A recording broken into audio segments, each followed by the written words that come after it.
안녕하세요. 오늘은 여러분들 그 교재 40페이지 우리가 농업 수입 보장 방식에서 보험 가입 금액과 보험금을 구하기 위해서 필요한 기준 가격과 수확기 가격 산정하는 방법, 그거에 대해서 설명을 드리고 문제를 푸는 걸로 하겠습니다. 여러분들 지금 공부를 많게는 한 7, 8개월, 작게는 한 4개월 했는데 어떠십니까? 해보니까? 예? 어려워요? 제가 여러분들하고 수업을 시작하면서 이런 말씀을 드린 적이 있어요. 우리 시험은 절대평가이기 때문에 상대평가가 아니고 1과목과 2과목에 평균을 합산해서 60점만 되면 합격한다 그랬죠. 그랬죠. 자, 그런다고 봤을 때 분명히 1과목이 더 쉽게 느껴지는 분이 계실 것이고 2과목이 더 쉽게 느껴지는 분들이 계실 거예요. 어쩝니까? 여러분들은 1과목이 쉬워요? 2과목이 쉬워요? 둘 다 어려운데 개중에 내가 훨씬 더 접근하기 편하다 하고 느껴지는 그런 과목들이 있거든요.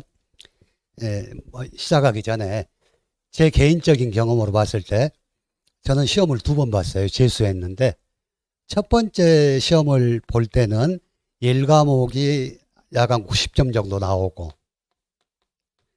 2과목이 37점이 나왔어요. 그래서 떨어졌거든요. 과락으로. 40점이 나와야지 과락을 넘는 거죠. 1, 2과목 똑같이 과락 없이 평균 60점이니까 과락은 40점이거든요. 그래가지고 그 다음에 시험을 볼 때 이 과목이 너무 억울하더라고. 그래서 1과목보다 2과목에 조금 치중을 했어요, 공부를. 그랬더니 이제 점수가 뒤바뀌었어. 1과목이 50점 정도 나오고 2과목이 80점 정도 나왔거든요. 제가 여러분들한테 하고 싶은 이야기는, 자, 지금쯤이면 여러분들이 시험 보기 위한 전략을 세워야 될 때다 하고 이야기를 하고 싶어요. 이제 시험이 9월 3일이니까 7월 8월 2달 남았잖아요. 제가 이제 여러 가지 시험을 보다 보면 느끼는 게, 최종 정리 기간에는 모르는 것을 다시 알려고 하는 것보다 아는 것을 절대 안 까먹는 게 시험에 합격하는 비결이거든요. 그래서 여러분들이 1과목이 훨씬 더 공부하기가 쉬웠다, 더 이해가 빠르다, 그렇다고 그러면 이제 점수 목표를 1과목을 90점으로 잡고 2과목은 이거 뭐 공식도 많고 외워야 될 것도 많고 힘들다, 그러면 2과목의 목표를 한 50에서 60 정도로 잡고 공부를 하시는 방법. 거꾸로 나는 계산 문제 옛날부터 학교 다닐 때부터 수학을 잘했으니까 난 공식 외우는 게 굉장히 특화가 돼 있고 숫자만 보면 무조건 풀어진다, 그러면 거꾸로 2과목에 비중을 더 주고 공부하는 방법. 아마 이런 방법들이 필요할 것 같아요, 이제부터는. 그래서 이제 저는 이제 올해는 학원에서 1과목만 담당을 하고 있으니까 지금까지 1과목에 대해서 개념이 좀 안 잡힌다든가 아니면 1과목이 더 훨씬 더 공부하기 쉬운데 확실히 하고 싶다든가 이런 사람들을 위해서 7월 달부터 매주 토요일 날 6시간씩 특강을 해요. 그래서 1과목 전체적인 정리를 첫째 주, 둘째 주, 셋째 주까지 하고 마지막 주 토요일 날은 여러분들이 지금까지 풀었던 문제와 또 새롭게 추가되는 문제 100문제를 뽑아서 문제 정리하는 그런 특강을 가지니까, 여러분들 제가 드리고 싶은, 지금부터는 모르는 것을 새로 알려고 하지 말고 아는 것을 안 잊어먹으려고 노력해야 된다는 거 중요하거든요. 지금까지 여러분들이 공부를 했는데 이해가 안 되고 잘 모르겠다는 건 지금 계속해도 이해가 안 돼. 근데 그 시험장에 가서 보면 내가 다 알았던 문제인데 그게 연습이 부족해가지고 다 쓰들 못하고 떨어지는 사람들이 많아요. 그러니까 내가 아는 문제는 확실히 알고 그렇게 풀어나가는 게 중요할 것 같아요. 자, 그렇게 설명드리고 수업을 시작하겠습니다.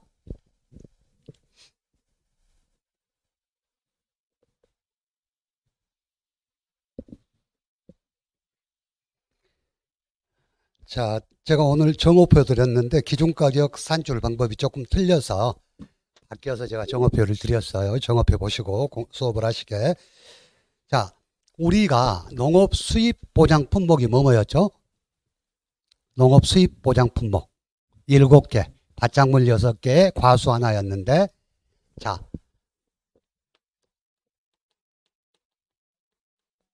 마양하고 콩양이 손잡고 어디를 갔어? 포도밭 가고. 그래서 마늘, 양파, 콩, 양배추, 포도, 감자인데 가을 재배 감자. 얘는 고구마. 자, 농업 수입 보장 품목은 종합위험 보장인데 종합위험 보장 즉 자연재해 조수의 화재로 인한 피해뿐만 아니라 거기에 더해서 뭐까지 보장해 준다? 가격 하락까지. 가격 하락까지.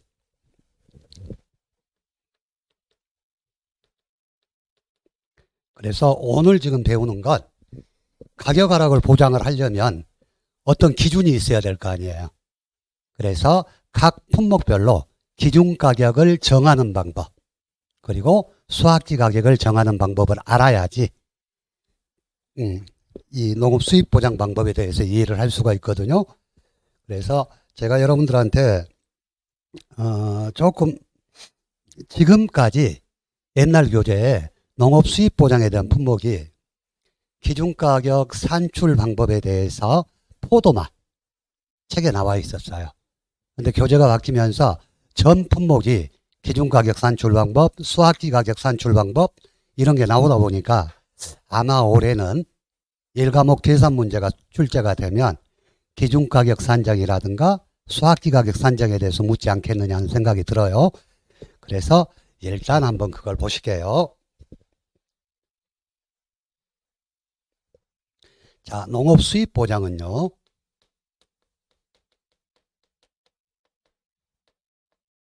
보험 가입 금액이 가입 수확량 곱하기 기준 가격입니다. 기준 가격. 그리고 보험금 지급할 때는 기준 가격과 수확지 가격을 비교해서 자, 낮아지는 값을 가지고 보험금을 구하는데 자, 한번 보겠습니다. 일단 품목이 7개라고 그랬죠. 마늘, 양파, 콩, 양배추, 가을 감자, 고구마, 여기까지는 밭작물이고 하나 포도가 있다 그랬어요. 근데 기준 가격을 산정하는 방법은 기초통계기간의 올림픽 평균값의 농가 수치 비율을 곱하는 품목이 있고 그냥 올림픽 평균값을 적용해 주는 게 있는데 여러분 올림픽 평균값이 뭘 말하는지 아시죠? 올림픽 평균값이라는 건 자, 비교 대상 수치 중에서 가장 큰 수하고 가장 적은 수 얘들을 빼고 나머지를 가지고 평균을 내는 게 올림픽 평균값이에요. 그렇죠? 근데 우리가 조심할 게 좀 그냥 일괄적으로 한꺼번에 적용하면 좋을 건데 자, 과거 5년간 보험 가입 직전 5년 동안 올림픽 평균값인데 그 직전 5년을 구하는 데 있어서 가입연도가 들어가는 거 가입연도 포함이 되는 품목이 있고 가입연도가 포함이 안 되는 품목이 있어요. 이게 조금 복잡하죠. 근데 우리는 이걸 구분을 해놔야지 기준가격을 산정이 가능해. 그래서 가입연도가 포함되는 건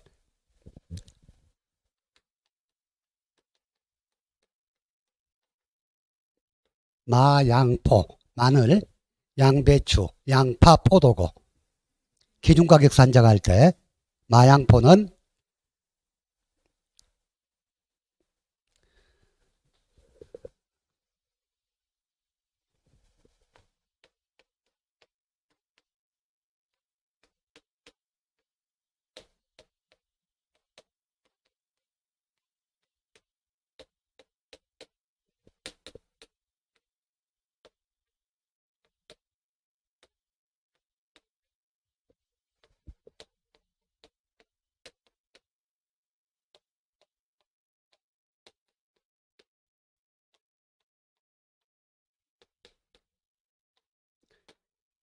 자, 예를 들어서 2016년도부터 2020년도까지의 기준가격이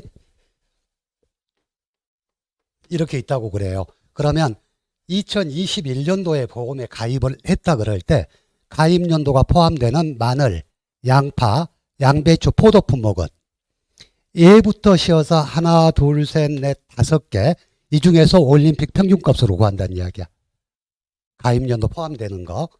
근데 가입연도가 포함이 안 되는 게 있어요. 어떤 거? 콩가고, 콩, 가을 감자, 고구마. 콩가고는 콩가고, 나는 그냥 콩가고라고 그래요. 콩가고는 가입연도가 포함이 안 돼. 무슨 말이냐? 자, 2021년도에 보험 가입을 한다면 가입연도가 포함이 안 되니까 2020년도부터 하나, 둘, 셋, 넷, 5개를 가지고 기준가격을 산출해야 된다는 이야기예요. 무슨 말이 이해되세요? 이게 그냥 전부 가입연도 불포함해서 기준가격 산출해라 그러면 쉬운데 어떤 품목은 가입연도가 포함이 되고 어떤 품목은 가입연도가 포함이 안 되고 그래. 그래서 우리는 일단 7개 품목밖에 안 되니까 7개 품목밖에 안 되니까 우리 시험은 서술형 시험이라 그래서 책에 나와 있는 대로 해야 돼. 그러면 가입연도가 포함돼서 기준가격을 산정하는 품목이 뭔지, 가입연도가 포함이 안 돼서 기준가격 산정을 하는 품목이 뭔지는 일단 구분은 하고 가셔야 된다는 이야기. 이해되시죠? 그래서 가입연도가 포함되는 것은 마양포, 마늘, 양파, 양배추, 포도. 포함이 안 되는 것은 콩가고, 콩, 가을 감자, 고구마. 이렇게 구분을 해놓고 시작하자는 이야기예요.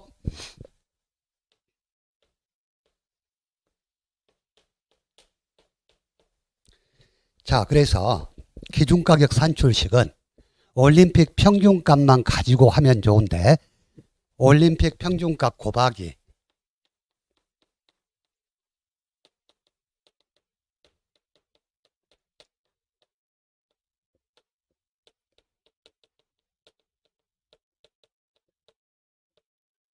농가 수치 비율을 곱해줍니다. 근데 모든 품목이 다 농가 수치 비율을 곱해주냐? 또 그것이 아니야.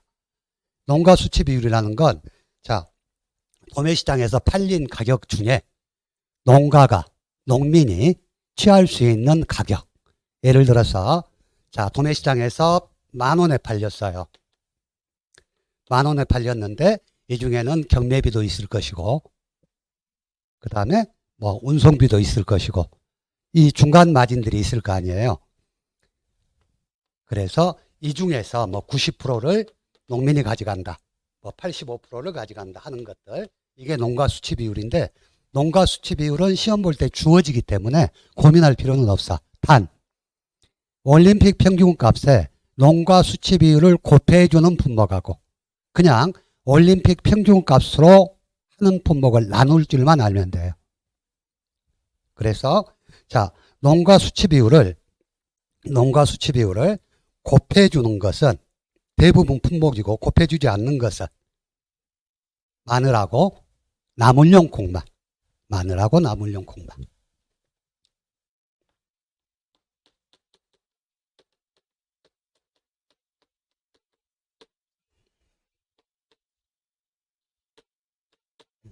이렇게 쓰면 헷갈릴까?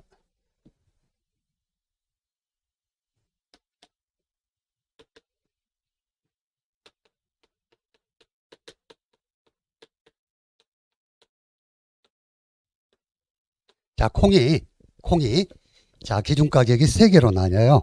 장류 및 두부용, 반민용, 나물용 나뉘어지는데, 나머지는, 장류 및 두부용하고, 반민용은 농가 수치 비율을 고배해 주는데, 나물용 콩만 올림픽 평균값으로 가격을 구합니다.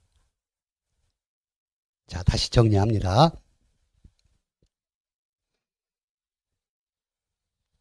이제 여러분들이 만약에 문제가 나오면 이 구하는 방법만 알면 가격 구하는 건 쉽잖아요.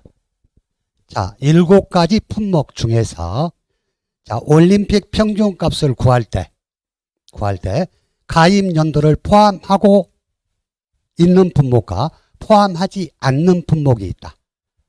그래서 가입 연도를 포함하는 품목은 마양포다. 마늘, 양파, 양배추, 포도. 가입 연도를 포함하지 않고 그놈 빼버리고 2021년에 가입했다 그러면 2020년부터 위로 5개 연도의 가격을 비교하는 것은 콩가고다. 콩가고, 콩, 가을 감자, 고구마.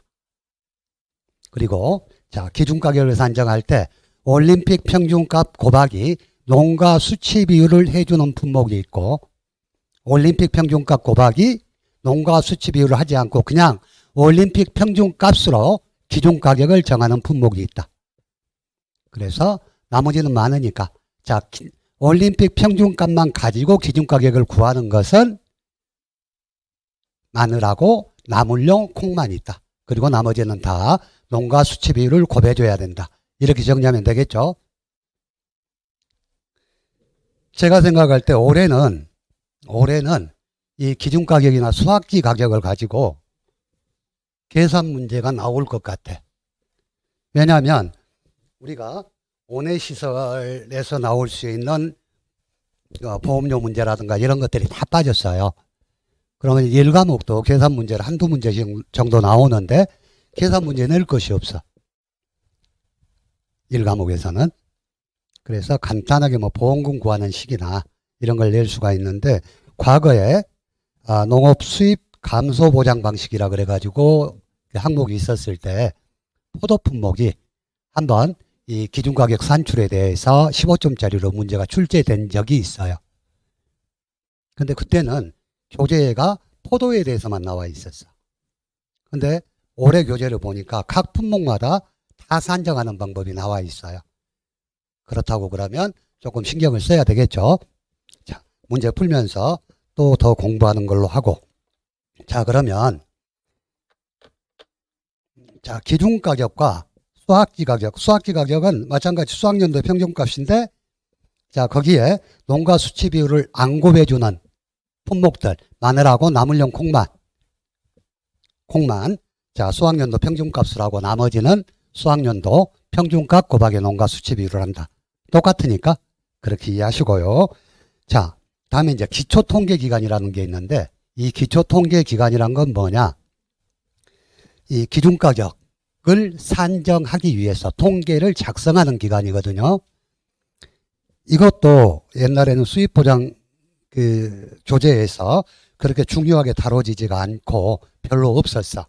근데 우리가 기간까지 다 알려면 머리 아프니까 그냥 자, 마늘 보겠습니다. 마늘은 난지역 마늘과 한지역 마늘로 나뉘어지죠.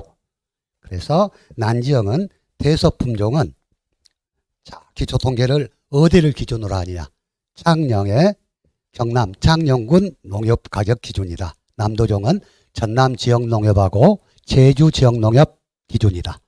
다음에 한지역은 경북 의성 지역 농협 기준이다. 이 정도만 알아두시고 날짜까지 외우라고 그러면 제가 여러분들한테 너무 무거운 말씀을 드린 것이 되니까 일단 날짜는 여러분들이 공부 다 하시고 외울 게 없을 때 그때 한번 외워보세요. 자, 포도는 넘어가고 콩은 저는 용도하고 품종이 있죠. 그래서 장류하고 두부용은 전체 콩을 대상으로 하고, 기초통계 작성을 위해서 판민용은 서리태하고 흑태를 기준으로 한다는 거. 서리태, 흑태. 판민용은 서리태하고 흑태를 기준으로 한다는 거. 그다음에 나물용은 전체다. 그리고 그 밑에는 우리가 자 조금 신경을 좀 써놓게요. 양파는 조생종과 중만생종. 고구마는 방고구마, 호박고구마. 감자는 대지마 품목.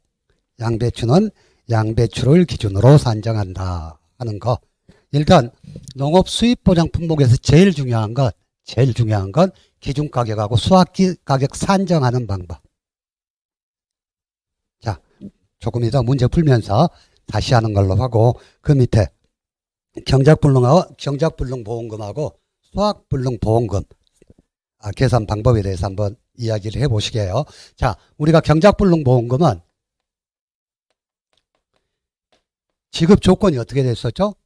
식물체 피해율이 65% 이상이고 경작자가 경작불능 보험금을 신청한 경우에 준다 그랬어요. 그래서 어떻게 지급한다? 보험 가입금액 곱하기 일정 비율인데 이 일정 비율은 자기 부담 비율에 따라서 차등 지급한다 그랬죠. 그래서 자, 자기 부담 비율이 10%일 때, 15%일 때, 20%일 때, 30%일 때, 40%일 때 지급하는 비율이 달랐어요. 그랬죠? 자, 15%일 때 보험 가입 금액에다가 몇 프로를 곱해줬죠? 10%일 때. 45%, 42%, 40%, 35%, 30%를 줬죠. 그랬죠? 이것이 생각이 얼른 안 난다. 시험장에서. 그럼 어떻게 하라 그랬어요?